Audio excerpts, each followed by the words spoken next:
I'm in the hall of doors, thank you. Maria, you know.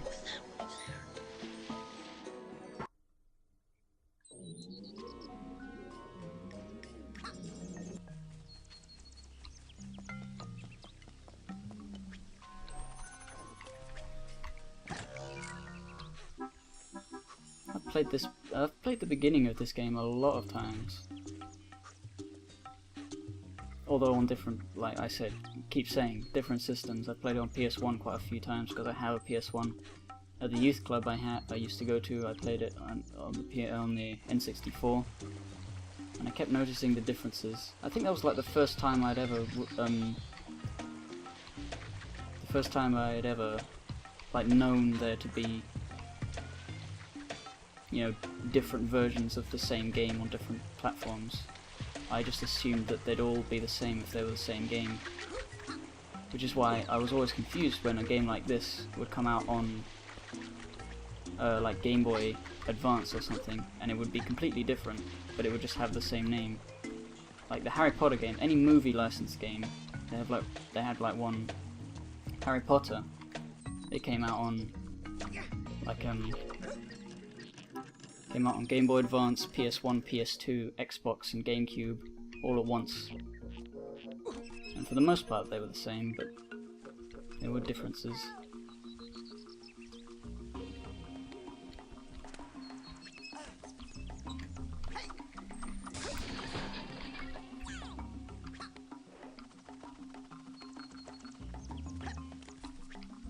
Something about the aesthetic of this game is really nice.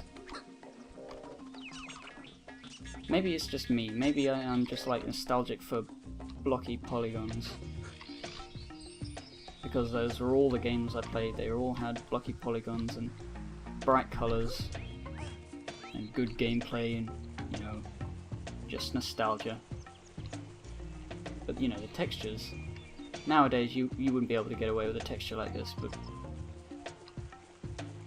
I don't know. I've been thinking about the nature of what good graphics means. Because I see this and I like it. I find it to be good. But the textures are low res. And the polygons aren't like super polygon, whatever they're supposed to be called. It's got a low polygon count and the animations haven't got a million frames per second. And you know, what does good graphics mean? Aesthetically pleasing graphics, I guess, would be a better term. A more accurate term to describe how you feel about a thing. Oh, these things, fucking... They were so scary. I guess it's easier to see them here, because it's not on a TV. It's on my computer screen. But yeah, good graphics. Good graphics are sort of...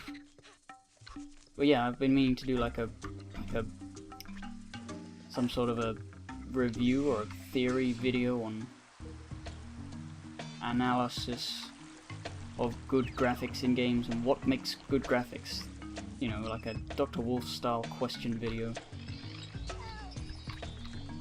Just having a question like that and trying to answer it, because I hear so often people say things like, you know, like people don't play Minecraft because the graphics aren't good, because it's got low resolution.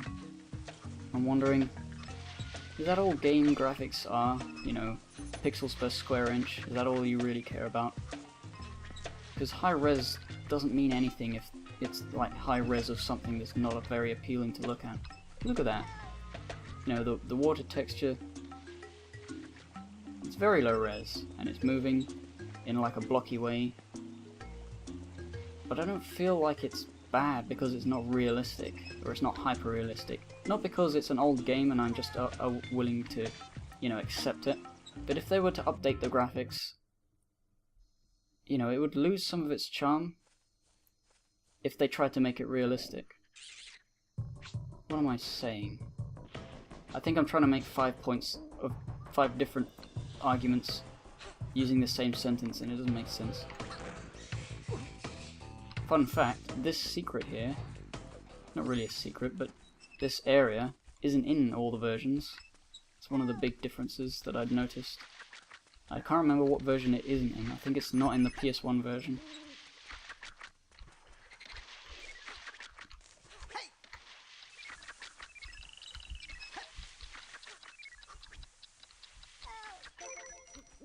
I think I'm doing quite well. I don't think I've been hit yet, but it's easy pickings so far. Nothing really dangerous has happened. Just wait till I get to the fucking third boss level, the dungeon. I think I missed something. No, it doesn't matter. I can come back to these levels later and finish them properly.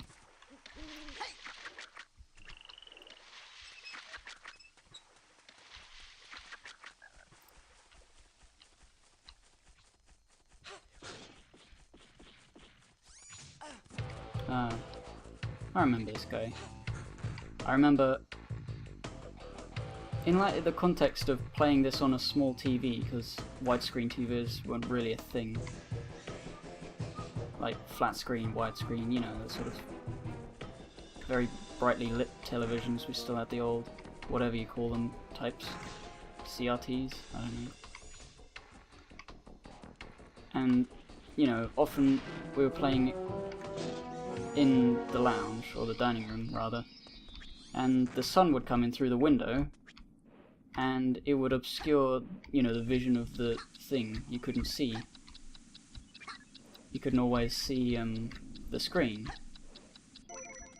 And that's like a part of gaming, like, we've all had that sort of experience, I think, where, you know, the sun's getting in the way and it's making it hard to see, or... Where am I going with this? Where am I going? Where am I going with anything? I think I'm talking about, like, the context in which you play a game actually has a lot to do with how you enjoy it. Like, I'm playing this on my computer right now, and it's right next. The screen is right next to my face. It's easy to see. My monitor's not the best, but it's pretty good.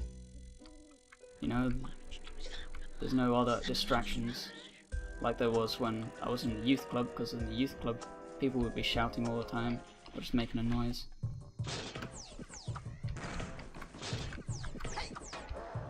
I remember the controls instantly.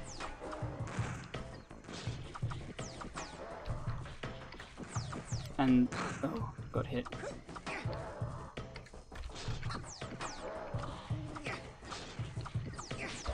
Yeah, the context. Keep losing my train of thought. It's not good.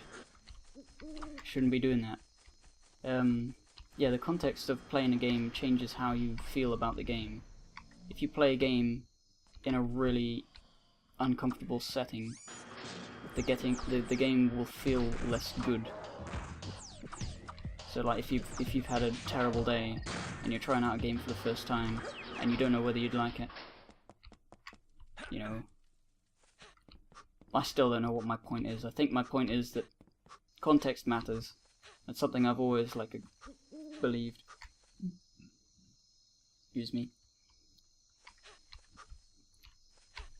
Nothing is objective, and sometimes your opinions can be shuftied by stuff that is outside of the game, which is why sometimes people don't agree on simple things like, I don't know, the gameplay, because they played the game and they played it on a TV that was they're not very good or something. I think that's forward. I want to go back here. I should probably save all these thoughts for a proper video, if I ever do like proper videos about gaming tropes and stuff. Was this? Yeah, I think this was the place. This is like a good game design, you know. If you didn't go into that cave that led to that sort of secret area earlier, and you didn't release that cage down there, you'd be stuck here, further in, thinking, where the hell do I go to to find that? That happened a lot in this game. You'd see like a cage that was inaccessible, and the only way to find it would be to, you know, find the secret area from earlier. So it's sort of teasing you, giving you a reason to come back to the level later. If you'd played for the first time, you just didn't know. It's just good game design. I like it.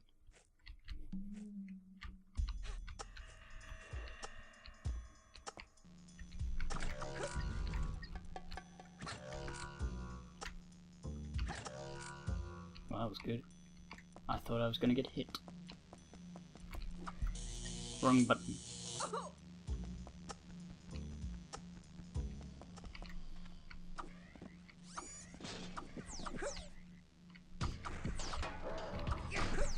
There's this game called Rayman M, also called Rayman Arena, or something.